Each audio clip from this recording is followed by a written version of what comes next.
It's time we go back. The year is 2013, and not only are, well, great games like BioShock Infinite, Grand Theft Auto 5, and The Last of Us coming out, so is Destiny's showcase to the world. There's a place called the Cosmodrome. There's the first ever exotic show named Thunderlord. There's the character named Crow. And there's those really cringy voice actors playing the first mission in the game. Yes, it's a public event. There's another fire team. Let's go. Right behind you. Now, Destiny looked very different from the one we would see in 2014. But one thing was clear. Destiny would be here to stay, and Destiny would quickly amass millions of eyes to see what it was all about. Fast forward to the game players would get, and the story was out of time to explain. Something Destiny would shamelessly steal from every Pokemon episode ever made. Destiny would release in a state where people were split. Some players wanted the Halo story experience. Some players wanted the Call of Duty multiplayer experience. And Destiny would find itself somewhere on an island of its own. One thing was very clear in the original version, however. Destiny had exotics, and it had a place to use them.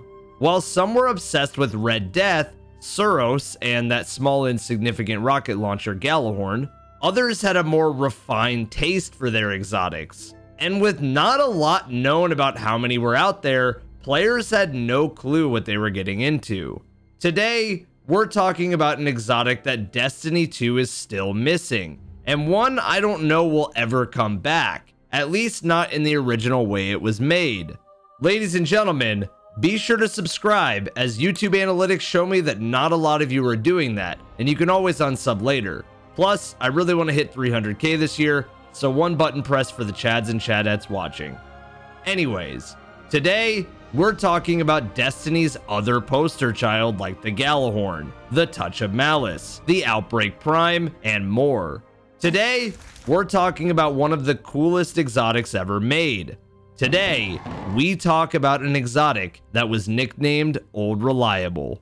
Today, we talk about Icebreaker. Montage.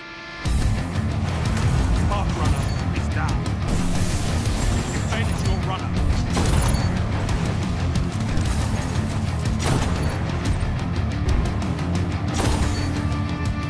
Some footage in this video is from players around the community. Their links will be in the description of this video, as well as the music too.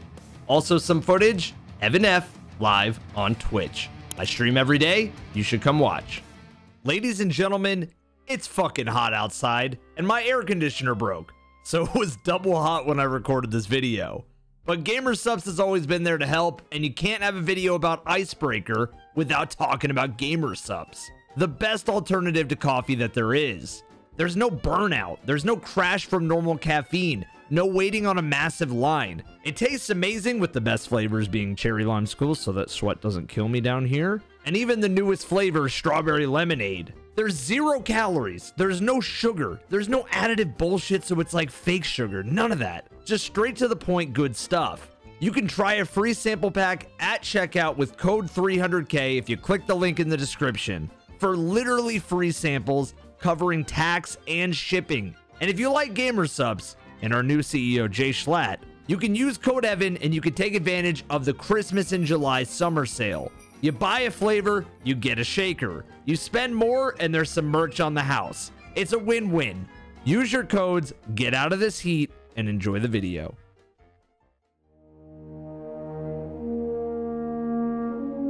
Year 1 of Destiny 1. What an odd place, filled with not only so many stories about how people hated Destiny, a place filled with the same amount of stories of people who love Destiny. The game may have had a lackluster presentation of story, but what it nailed was something the game isn't nailing as much today: the feeling of the exotic drop, and the fun to be had with it.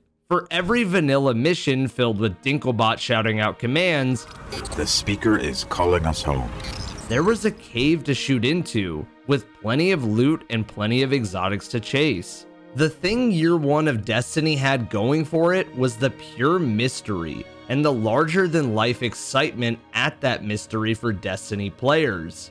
It was so unknown that one of my very first YouTube videos, which is now gone, is making a tutorial on a chest farm rotation for Glimmer in the beta of Destiny 1. You know, that essential currency, Glimmer. Nothing, and I mean nothing, was more fun than seeing someone blast a group of Fallen with an exotic you've never seen before. And nothing hit different than when it was your time up for that exclusive exotic weapon too. There wasn't a lost sector to eventually guarantee the exotic, just as there weren't really quests to guarantee exotic weapons. It was all our best friend, RNG. Now that being said, some people weren't and still aren't a fan of RNG. But with a whole universe to explore and the game being brand new, in tandem with the best gunplay a first-person shooter has ever had, it's easy to see why myself and so many others were drawn to this. There was something so special about seeing an area in the game that you couldn't quite access yet, a wall that one day would be lifted up, and an exotic that you just didn't have yet. Speaking of drawn to, we should probably talk about Xur and how not only was this tentacle-faced Hawaiian shirt-wearing vendor put in place to mitigate not getting exotics, Xur was also the place where Destiny players found out we were broke. Chris Pratt charged over 20 strange coins for some items, and strange coins weren't easy to get at all. I can remember mapping out golden chests around each planet to see which had strange coins in them. They were just that rare. Destiny players quickly flocked to not only the loot cave in hopes of turning blue engrams into exotics, but they also flocked there in hopes of getting engrams to turn into strange coins. One other way to get exotics was after completing a nightfall, with that RNG post screen. Oh! And raids from the secret chest. They were so rare that you would get reactions like this when you finally got them. Oh! Gallahorn! I just saw Gallahorn pop up! Oh my fucking god! Fucking Gallahorn! Holy fucking shit! I did! Gallahorn! Gallahorn! Gallahorn! I got the Gallahorn! I got the Gallahorn! Yes! Yes! Oh my god! I did it! Oh my god! I got an exotic! Icebreaker! Once a player finally got that one precious sound to proc, the Icebreaker was now theirs. Icebreaker was an exotic sniper rifle with the most exotic perk out there: infinite and regenerating ammo. There was only one other weapon that had infinite ammo, named the Invective, which is Icebreaker if it were a shotgun. Just looking at the Icebreaker, I can remember it not only just looked and felt exotic, I also wondered how it reloaded. And when I would walk over special ammo without picking any special ammo up, it clicked. Icebreaker is what I would call the most reliable exotic in Destiny history, for its sheer ability to shine in everything. With this solar exotic having the ability to not only regen ammo, but snapshot and quick draw for fast swapping and aiming, it shined in both the Crucible and raids. Speaking of raids, we should probably talk about one of the most iconic uses of the Icebreaker, the Oracle's cheese. In Vault of Glass's Oracle's encounter, you used to be able to sit in the spawn area while someone started the encounter and jump back up with the team. Now the cheese was that someone with Icebreaker had infinite ammo and could just sit back, relax, and pop an Icebreaker at all of the Oracles. Cheese. Icebreaker always was a player's best friend, especially in rough situations like... Whether we wanted it or not, we've stepped into a war with the Cabal on Mars. Yeah, that strike. At the end of this strike, the boss was so difficult that players just opted to sit behind boxes and take a shot here and there at the boss. And the same thing went for most Nightfall bosses. They were just that difficult. Icebreaker melted not only some of the hardest bosses in the game, but was always the most clutch option for everything. I remember sitting in the Nexus strike specifically when you just sit up top and just snipe the boss down with Icebreaker. Especially on Solar Week, this was fantastic. This weapon was a cheeser's best friend, and goddamn we love our Pepper Jack out here in Destiny. Icebreaker would also come in handy for skull loss when Gjallarhorn just wasn't an option, and overall this weapon was just fantastic. Also fantastic was its design. I mean, can we just appreciate the look of this weapon? The lore of Icebreaker doesn't have some kind of crazy story like Thorn, and is instead more of a shallow tale of how the gun is an experiment. What was also an experiment for Destiny 1? Sunsetting, and the return of a legend.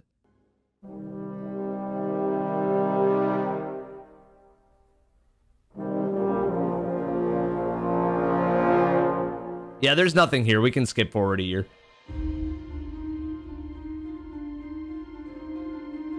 That's right. The Icebreaker wouldn't return to Destiny 1 at all in the Taken King. It was gone, or stuck in the past. It wouldn't be all the way until the game was more focused on perfection and balance in Rise of Iron that this weapon would return. Rise of Iron may have told a brilliant story about the Iron Lords and Siva, but it would also give us a brilliant amount of content for a pretty small DLC. This is how you wrap up a game nicely. The first time the holiday event, The Dawning, came to Destiny, it dropped with a splash of content. Not only was there some great holiday themes in the tower, some cool things that, oh no, Eververse! There was a treasure of The Dawning, and Sparrow Racing League was back with a brand new map and private matches. The cherry on top was two brand new exotics, the Void and Solar Thunderlords that players have been speculating about for many years, the Nova Mortis and the Abaddon.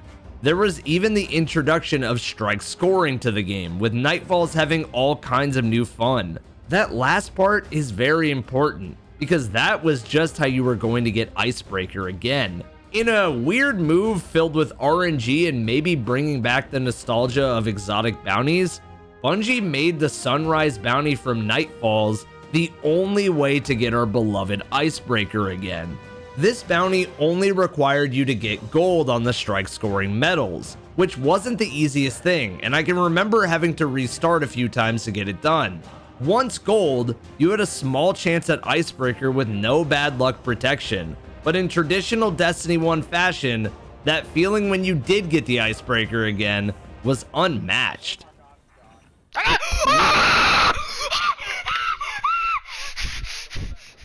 Right guys, you ready to watch me get Icebreaker?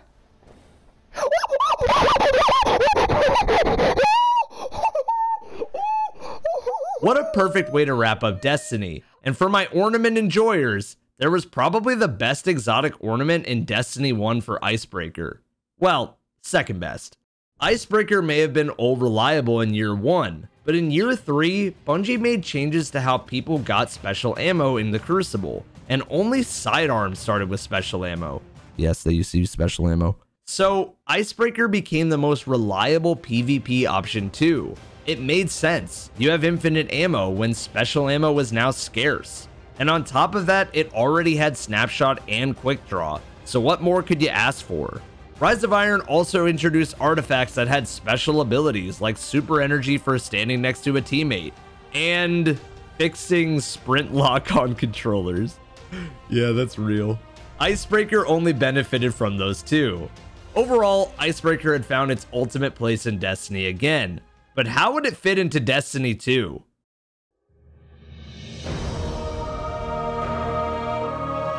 Destiny 2 rolled around and there was no Icebreaker. So year 2 rolled around and there was no Icebreaker. But there was Icebreaker's baby, the Revoker. Revoker was a pinnacle sniper from the Crucible in Season of Opulence in 2019, and the quest was about what you'd expect. Sniper kills in competitive Crucible and 2400 rank needing to be acquired. This sniper was a menace, and why it was called Icebreaker's baby was that it didn't have infinite ammo for hitting shots, it gave you every shot you missed back to the magazine. It was like you were rewarded for missing instead of hitting, and it was quickly criticized for not being that version instead. Revoker was insane, being an aggressive frame sniper so even a body shot left someone one shot. and having Snapshot on it made it even stronger. Revoker would quickly dominate the Crucible, and was probably the best evidence players would have as to why Icebreaker wasn't back. Speaking of that,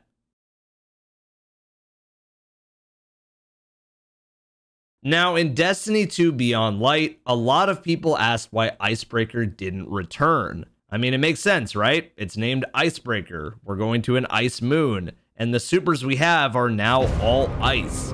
So wouldn't it fit in and return as some sort of stasis sniper? Well, yeah, but isn't that just not Icebreaker at that point? Look, the problem Icebreaker had at the beginning and by the end was in its perk for having infinite ammo, and Bungie just doesn't want that to return. If you think about it, Icebreaker broke the game and made balancing around that a pain for Bungie. So Icebreaker just couldn't come back with that perk. The other side of that coin is that Icebreaker being stasis with new perks in its place and not having infinite ammo as an option would completely devalue the name Icebreaker and make myself and a lot of other players more frustrated at tainting the legacy of the gun, instead of just making something brand new. It's a tough gamble for a gun like that to return, and Pandora's box had somehow been mostly shut when it didn't come to Destiny 2. Bungie brought it back in Rise of Iron because that was the end of Destiny 1, period, and they didn't need to worry about balance anymore. Just let people have fun. Destiny 2 is also a very different game from Destiny 1, and love it or hate it, Destiny 2 and Icebreaker just don't mesh that well. So I think I would like to just remember this beauty of an exotic for what it was, and let the new stasis snipers live on in its place. What do you think though? Should Icebreaker return? Leave me a comment. So that is the legacy of Icebreaker, an exotic that came out in a time of power and mystery, an exotic that looked unique, but it was oh so reliable, even for the most useful of cheese. The gun that returned triumphantly to cap off a spectacular game, and would have an offspring that would also suffer the fate of sunset. Icebreaker, you may return one day or not, but you will always be remembered as the exotic Destiny is missing. For better or worse, you will always be reliable. On the next video, we take you back to a genre-defining experience. How Nazi zombies was snuck into Call of Duty, the ray gun, the Wunderwaffe, the origin map Nocturne Toten, the scariest map of all time Verrucht, the change to zombies instead of Nazi zombies with Shino Numa, and the most iconic map in World at War, Der Riese. Stay tuned for the Zombies series. Thank you so much for watching. Do all the smashes of the subscribe, the like, all that stuff. If you really like this content, you guys can also find me on my socials down below, but especially on my stream. Thanks again, and have a wonderful day. Ready? Are you ready? Oh man, look at it. Oh man, oh man, oh man.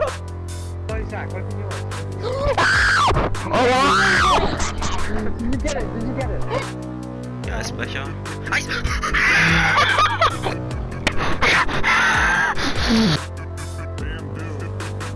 Oh, I got it! I got it! Holy freaking shit! It's 3 symbols, so it's 3 houses.